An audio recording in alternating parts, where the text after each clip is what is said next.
Sugeng enjang para adiyuswa, sugeng pepanggihan malih wonten ing renungan padintenan adiyuswa ing dinten Rebo Legi sekawan welas Mei 2020. Sumangga dinten punika kita nampi jejer boten ajrih. Para adiyuswa, nalika kita minggah redi sepisanan, kadangkala sinarengan dening pemandu ingkang pinitados. Pemandu ingkang mangertosi lampah ingkang badhe dipun lampahi kalebet rute ingkang bebayani lan sedaya perlengkapan ingkang kabetahaken. Nalika wonten ing margi ingkang rumpil lan pedhut ingkang kandel matemah kita ajrih, nanging kita kedah tetep anteng lan pitados bilih sang pemandu badhe nuntun kita dumugi puncak ing arti kanthi wilujeng. Jabur 23 ayat 1. Sang Yuwah iku pangenku, aku ora kekurangan apa-apa. Jabur 23 nyarosaken lelampaning Daud gegayutan kalian Gusti. Daud nggambaraken Gusti minangka pangen ingkang reksa mindanipun. Saben lampahing gesang Daud, Gusti tansah wonten lan nyawisaken menapa ingkang kabetahaken dening Daud. Gusti boten namung nyawisaken kabetaning raga, nanging ugi maringi kekiatan ing satengahing lampah ingkang rumpil lang sengsara. Daud manggihaken kekiatan lan pangayomaning Gusti. Milanipun Daud boten ajrih, Gusti nyawisaken menapa kemawon nalika Daud kabujeng dening mengsah. Kanggenipun Daud sinarengan dening Gusti boten wonten ingkang dipun ajrihi. Awit Gusti punika pangen ingkang sae, ingkang nuntun ngreksa nyarengi ing saben lampahing gesang, sae ing wekdal ayem lan ing wekdal rumpil. Para adiyuswa, kita ugi kedah mitadosi bilih Gusti badhe ngreksa kita ing saben kawontenan. Ing lampahing gesang kadangkala kita rumaos kuwatos gegayutan kalian berkat kesarasan, pakaryan, brayat lan dinten ngajeng.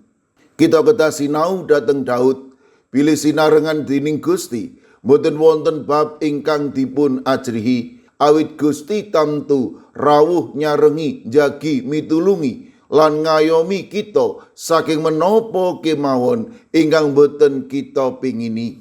Monggo kita mitadosaken sedayanipun dhateng Gusti.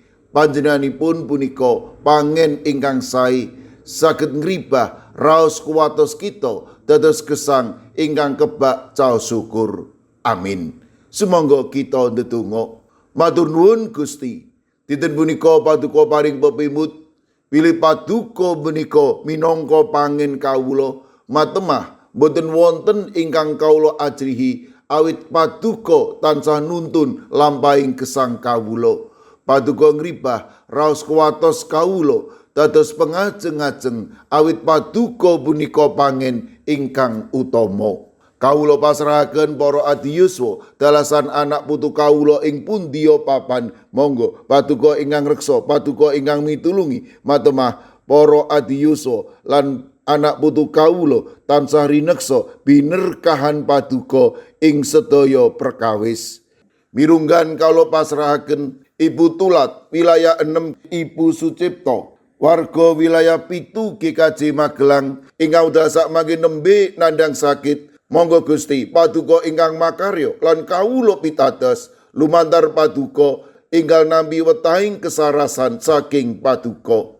Sawetawis sedherek kawula wonten ing GKJ Pugeran, kawula pasrahaken Bapak Bambang Sugiri, Bapak Minto Taruno ingkang wedal sak mangke nembe nandhang sakit ing griya sakit Bethesda.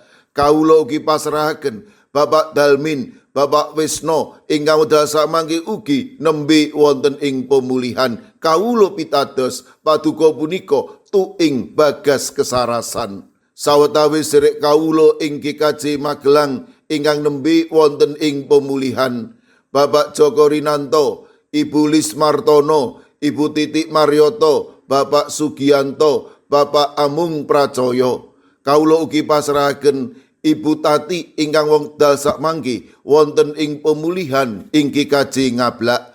Kawula pasrahaken ugi sawetawis sedherek kawula ing Kalinegoro ingkang ugi wonten ing pemulihan, Bapak Margono, Bapak Samuel Tujono, lan ugi Bapak Agus Budi Pranowo. Kawula pitadosaken sedaya punika wonten ing paduka. Kawula pasrahaken Yuli Luther Harifa ingkang dumugi wekdal sakmangke nandhang sakit ing bab paningal. Kaunipun sedherek kawula inggih Kaji Bono, Ibu Sapar, Ibu Priyati, Ibu Sih Mirah. Kawula pasrahaken Ibu Wirya Sumarto, dalasan Pendeta Emeritus Ibnu Prabowo wonten ing GKJ Tlepok. Kawula pasrahaken Ibu Isti, wilayah 3 GKJ Wonocatur, Ibu Karyumi lan Ibu Kusmini ing GKJ Purbo. Mekaten ugi Ibu Indrayati ing Solo. Kawula pasrahaken Ibu Sriti Astuti wonten ing GKJ Tromodo Sidoarjo. Mekaten ugi kawula pasrahaken Ibu Lini Sutopo ing GKJ Semarang Barat. Kawula pasrahaken Bapak Budistomo ing GKJ Magelang, Bapak Mardiono, Ibu Marsudi, Ibu Sri Windardi ing GKJ Pamong Utomo Kalinegoro. Kawula pasrahaken Bapak Yohanes Mudadi ing GKJ Tuban. Kawula pasrahaken Ibu Nani Cahyono, Bapak Karyo, Bapak Ibu Toyo, Ibu Ngatini ing GIDJ Trangkil. Ing GKJ Immanuel Sulu kawula pasrahaken Ibu Tugiani Sunarto lan Ibu Tati. Kawula pasrahaken Ibu Lasiem Blok 6 ing GKJ Gondang Winangun. Ing GKJ Wonosobo kawula pasrahaken Bapak Lazarus Samijan, Bapak Yusuf Sunaryo, Ibu Endang Sarjono, Ibu Rudiah Sumardi. Kawula pasrahaken Eyang Sarwito ing GKJ Ngalian, Ibu Wahyono ing GKJ Plengkung, Ibu Sunarti ing GKJ Salaman. Ing GKJ Ungaran kawula pasrahaken Ibu Sukito, Bapak Sembiring, Ibu Surisno, Ibu Munarti, Bapak Ibu Tugiman. Kawula pasrahaken Bapak Jatmiko ing Denpasar Bali. Kawula pasrahaken Ibu Warsi ing Kemenjing, Ibu Apri ing GKJ Canden. Ing GKJ Sragen kawula pasrahaken Bapak Wursitoriati, Ibu Sumiati, Bapak Suyanto. Kawula pasrahaken Bapak Chandra Deni Saputro. Mekaten ugi kawula pasrahaken Ibu Warsini, dalasan putranipun Yohanes Haryati ing Watu Sigar. Ing GKJ Mijen kawula pasrahaken Bapak Budiono Arung Puji, Ibu Elizabeth Indarwati, Bapak Tri Kartono, Bapak Waryono lan Bapak Moses Taji. Kawula pasrahaken ing GKJ Banyumanik Ibu Sukarni, Ibu Sutarwi, Bapak Daniel Agus, lan ugi ing GKJ Tanon kawula pasrahaken Bapak Suhadi. Kawula pasrahaken sinten kemawon ingkang nembe nandhang sakit lan ugi ing pemulihan kawula pitados paduka badhe saged ngginakaken menapa lan sinten kemawon ambrih sedherek kawula menika enggal nampi wetahing kesarasan. Kawula pasrahaken pasambat lan pandonga kawula wonten ing asma paduka Gusti kawula Yesus Kristus. Amin. Sumangga para adi yuswa kita tutup pepanggihan kita renungan padintenan adi yuswa kanthi ngrepekaken kidung. Sumangga.